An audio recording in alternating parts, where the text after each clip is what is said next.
Hello dear students, welcome to the class today. So children, you know we are carrying on with the second chapter, history, nationalism in India. Last class where we had stopped, actually we were discussing about civil disobedience movement. One of the biggest movements that had changed the course of history, that had changed the thought process, the ideas in which the people used to think about India. Gandhi ji को week समझने की जो गलती कर रहे थे, especially the Britishers who were trying to underestimate the power of Mahatma Gandhi, this movement was an answer to that. This movement had made it very clear that power of Mahatma Gandhi was no less. बहुत ज्यादा power था उनके अंदर में. And he has made the Britishers understand कि Indians को हल्के में ना लें. They must not consider Indians or take Indians very lightly. Indians were capable of doing anything and going to any extent. Got it? That was the power of the Indians. Actually, that was the power of the Indians. Got it? तो यही चीज यहाँ पे बताने की कोशिश की जा रही है कि civil disobedience movement, the way it has started, it had a deep impact in the Indian national movement as well as in the Indian political system. And last class में what we have discussed about the difference between CDM and NCM. अभी children, I have written here क्योंकि I am just reminding you about it. I am just revising about it, इसीलिए इसको short form में लिख दिया है. आप please अपने मेन आंसर बुक में don't write CDM and NCM. This happened last year कि मैम आप ही ने तो लिखा था, मैम आप ही ने तो बताया था. नो बेटा, मैं I am just saving my time so that I can invest my time in explaining other concepts which we have already discussed about. Civil disobedience movement quite different नहीं था, काफी चीजें सिमिलर भी थी. But then it had a major thing in this civil disobedience was marked by the breaking of salt law.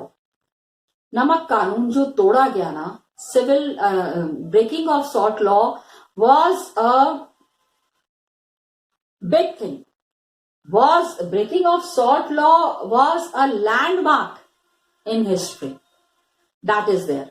Okay. And salt का क्या problem थी, salt law, monopoly of manufacturing salt, ये सारी चीजें हम डिस्कस कर चुके हैं. I am not revising it. अब क्या हुआ, सिविल डिसोबीडियंस मूवमेंट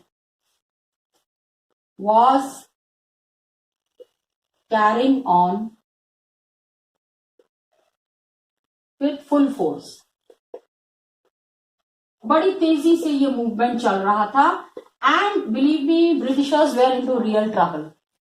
काफी परेशान हो गए थे, इनको समझ में नहीं आ रहा था how to control the situation. ये सारी सिचुएशंस को कैसे कंट्रोल करें, एकदम खिजला जा रहे थे, झुंझला जा रहे थे, परेशान हो रहे थे. सो द ब्रिटिशर्स उन्होंने क्या किया ना, fanatically they started arresting Congress leaders one by one. उनको यही सबसे पहले समझ में आया. They started arresting Congress leaders एक एक करके.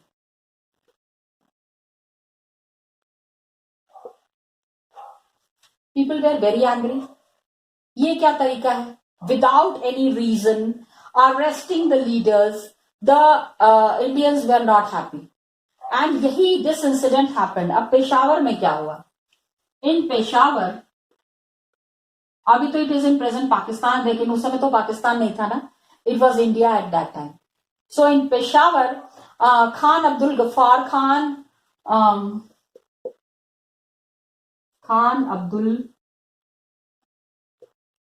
Ghaffar Khan, a devout disciple of Mahatma Gandhi,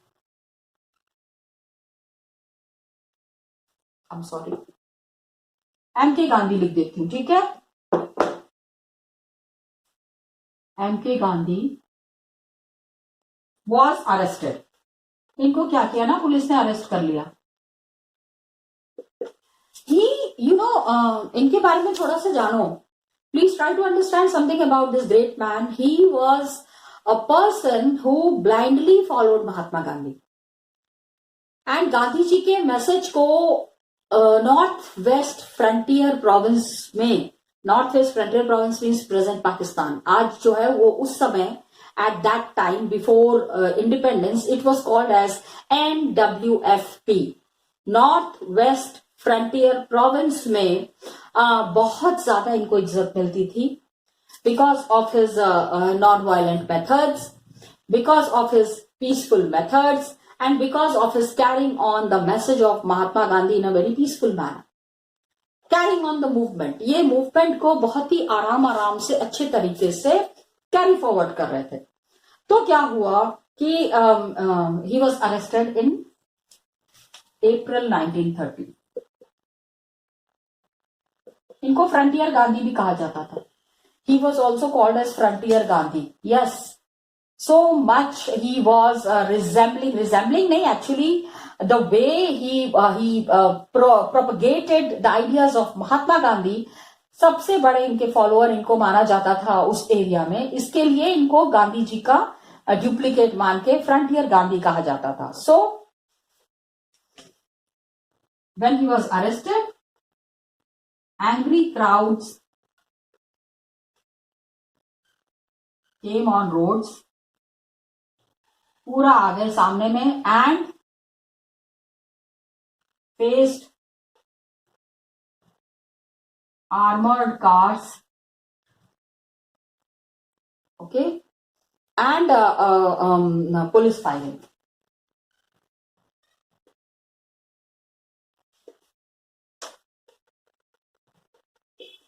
Britishers के पास ऐसी कार्स थी ना जो पूरा हथियारों से लैस होती थी, ठीक है, जिसमें बहुत सारे, there are so many rifles and bombs and all that. तो उनको डर नहीं लगा. They were so much in support of frontier Gandhi that they stood in front of the car and they said कि आइए मारिए, please kill us, but we will not go back, हम पीछे नहीं हटेंगे.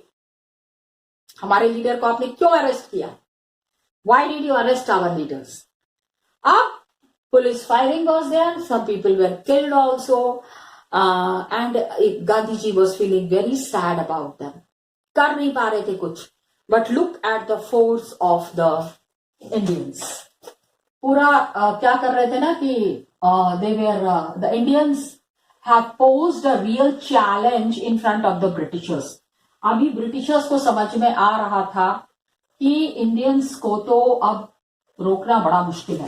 इंडियंस रुकने के लिए तैयार नहीं थे और इंडियंस ने ब्रिटिशर्स को बता दिया था कि वो क्या कर सकते हैं, किस हद तक जा सकते हैं.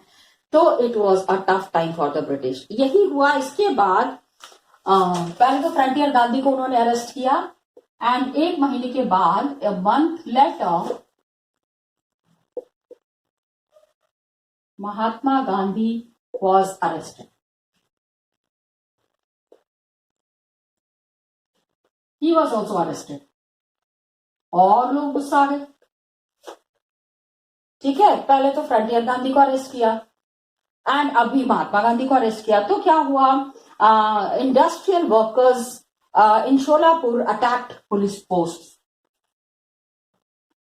Industrial workers in Sholapur is in Maharashtra, attacked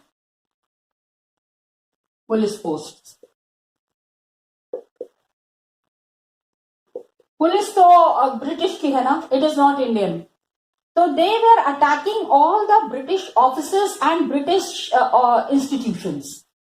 Britishers का नुकसान करना है तो पुलिस पोस्ट को अटैक किया, municipal building, law court, railway station, municipal building,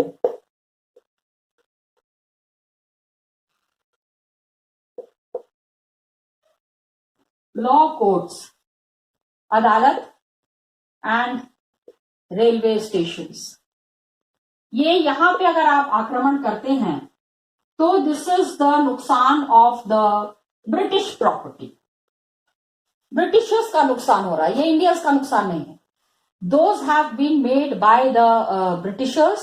So all structures that symbolized British rule and other structures जहां जहां भी उनको समझ में आ रहा था that symbolized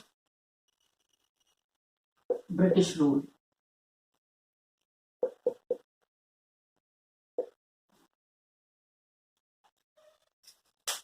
ये उस समय की बात है जबकि civil disobedience was gaining momentum, काफी स्पीड बढ़ गई थी।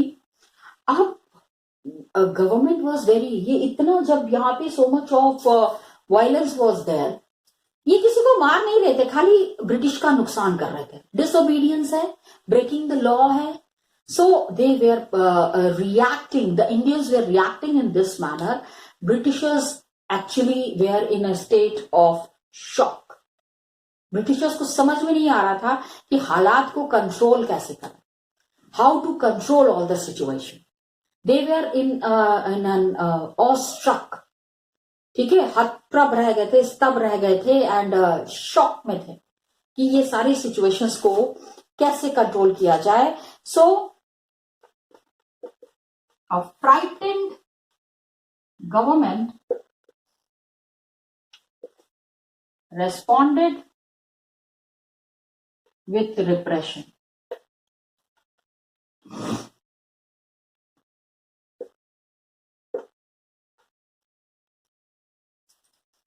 अब इन्होंने कहा कि अच्छा बहुत मन बढ़ रहा है ना, आओ brutal repression. Satyagrahis were attacked, women and children were beaten and 1 lakh people were arrested. ठीक है, सत्याग्रहीज वेयर अटैक्ड, सत्याग्रही जो एकदम नॉन वायलेंट थे, एंड विमेन, बच्चों को भी नहीं छोड़ा उन्होंने। In fact, the children were also getting very enthusiastic to participate in these movements. वो भी बढ़ चढ़ के हिस्सा ले रहे थे। So, अब सोचो, women and children were beaten. आपको क्या लगता है, इन्होंने वापस कुछ किया होगा? No, my dear children. सत्याग्रही हैं, नॉन वायलेंस है, मार खा रहे हैं, वापस नहीं मार रहे। Even the women and the children also. Got it? And about 1 lakh people were arrested. And about 100,000 people were arrested. इतने सारे लोग अरेस्ट हो गए। आप सोचो, believe me children, actually Britishers का जेल में जगह नहीं थी लोगों को भरने के लिए। They have to make separate camps which were serving the purpose of jail. ठूस ठूस के लोगों को भर रहे हैं वहां पे। And it was like a ceremony for the Indians कि अच्छा अरेस्ट होने के लिए जाना है, चलो चलो हम भी अरेस्ट देते हैं, हम भी अभी अपने आप को अरेस्ट करवाने के लिए तैयार हैं। It was like a celebration time for the Indians. Line लगी हुई थी पुलिस स्टेशन के बाहर। Believe me children, that was the scene, that was the scenario. It's very funny but then that was the reality कि लोग line लगा के खड़े थे कि अरे आपने अरेस्ट करना है, आपको लोग कम पड़ रहे हैं, आइए आइए हमको भी अरेस्ट कीजिए, प्लीज कम एंड अरेस्ट। तो 1 lakh people were arrested, 1 lakh लोगों को अरेस्ट किया गया। Now Mahatma Gandhi decided to call off the movement. यहां से प्रॉब्लम शुरू होती है। Mahatma Gandhi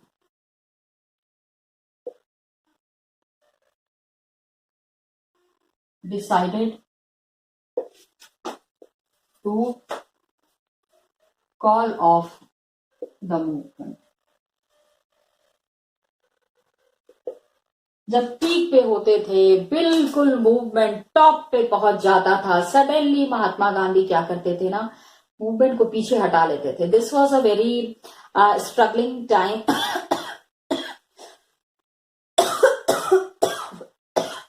for the people who are participating.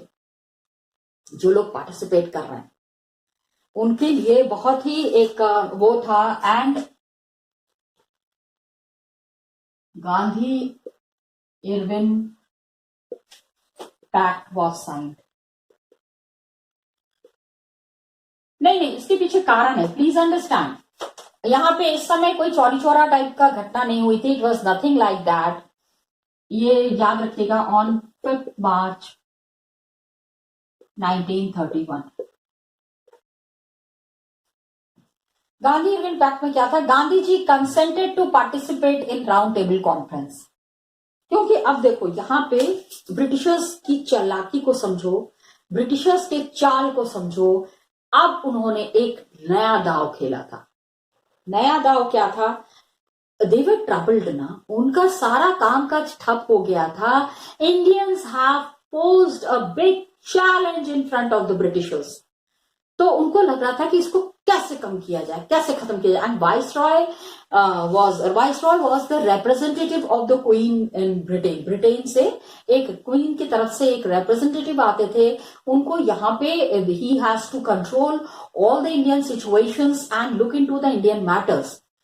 तो उनको कहा जाता था, he was called as the viceroy. Viceroy was into real trouble. उनको समझ में नहीं आ रहा था कि ये सारी सिचुएशन को कैसे कंट्रोल करना है. तो उन्होंने कहा भैया बात तो करो, at least talk to us. So Mahatma Gandhi said, अच्छा टॉक टू अस. हम जब बात करने के लिए आ रहे थे, when we have send our 11 demands, remember those 11 demands, yes, आपने तो रिस्पॉन्ड नहीं किया. Now you want response from us. तो Mahatma Gandhi enjoyed the situation, but Gandhi said, Irwin said, please at least give us a chance to negotiate. Negotiate मतलब बातचीत करके कुछ solution निकालते हैं. एंड ही सेड कि आप राउंड टेबल कॉन्फ्रेंस में पार्टिसिपेट कीजिए. Please go and participate in the round table conference that was to be held in London. अब इसलिए गांधी जी ने कहा कि आपकी शर्तें, आपने अभी तक अपनी शर्तें रखी, अब इट इज द टाइम कि आप हमारी शर्तों को मानिए. Accept our terms and conditions now. Indians का पड़ला बहुत भारी था. Got it. So Indians were now in a very good position. तो अब आप इंडियंस की बात मानिए. So Gandhi ji consented to participate in round table conference. Gandhi ji consented to participate in round table conference. लेकिन शर्त क्या थी, कांग्रेस ने पहला क्या कि in London, and the government agreed to release the political prisoners. And the government agreed to release the political prisoners. अब आप पूछोगे ये पॉलिटिकल प्रिजनर्स क्या होते हैं? पॉलिटिकल प्रिजनर्स 1 लाख लोग जो अरेस्ट हुए थे, सत्याग्रही, those who have participated in the civil disobedience movement, ये वो लोग थे. Got it? They were the satyagrahis who had participated in the civil disobedience peacefully. No violence. ठीक है.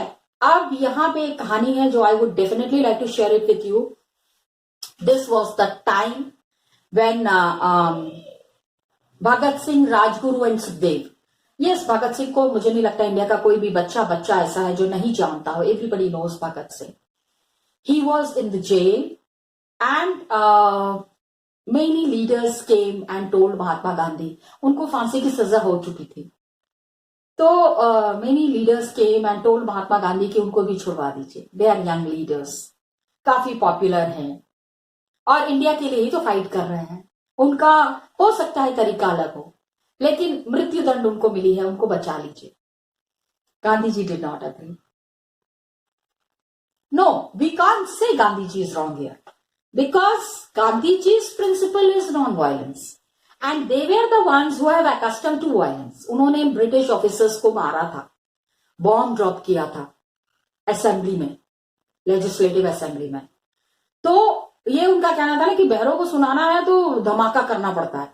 तो उन्होंने जो धमाका किया था उसकी वजह से Britishers have arrested them and given them death sentence. So Mahatma Gandhi is criticised for this कि उनके हाथ में पूरा पावर था. वो चाहते तो इनको रिलीज करवा सकते थे, but then Gandhi ji did not agree to it and he said कि non violence is the principle. Only the people who have accustomed to non-violence, only those people would be released from the jail. 1 lakh people who were there in the jail, they were released. And December 1931 में Gandhi ji went London for December 1931. Gandhi ji went London to attend second round table conference.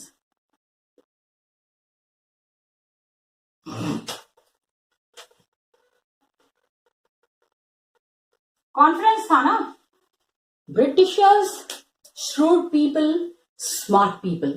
उन्होंने क्या किया था वहां पे, Mohammad Ali Jinnah, other parties. By that time what has happened is खाली Congress was not the only political party in India.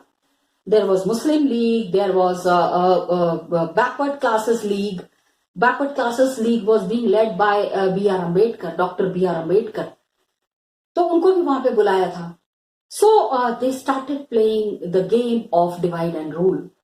We will be giving you reserved seats in the legislative assembly and we will be giving you advantages. Come and join our group. किसको फायदा पसंद नहीं है? अगर किसी को फायदा हो रहा है वो क्यों नहीं लेना चाहेगा? Why will the person refuse if some extra advantage is being given to that person? So B.R. Ambedkar was very happy and he was angry with Mahatma Gandhi. He said मुझे अगर कुछ फायदा, and Mahatma Gandhi was very annoyed. He said आप क्या game खेल रहे हैं? आपने हमको यहाँ बुलाया है सिविल डिसोबीडियंस की बात करने के लिए. And what is the game? They said कि no, civil disobedience is over now. Now we are here. We want to discuss. Please accept our terms and conditions. हम आपकी बातों को मानने के मूड में नहीं है. Mahatma Gandhi was very annoyed. He came back. The negotiations broke down and he returned disappointed. कोई बातचीत का हल नहीं निकला. महात्मा गांधी ने जो मूवमेंट को शुरू किया था उस मूवमेंट को वो चला नहीं पाए. राउंड टेबल कॉन्फ्रेंस अटेंड करने चले गए and this was a winning factor to the Britishers. बंद तो करवा दिया ना. Yes, it was like a teasing factor for the Indians. चढ़ाने वाली बात थी.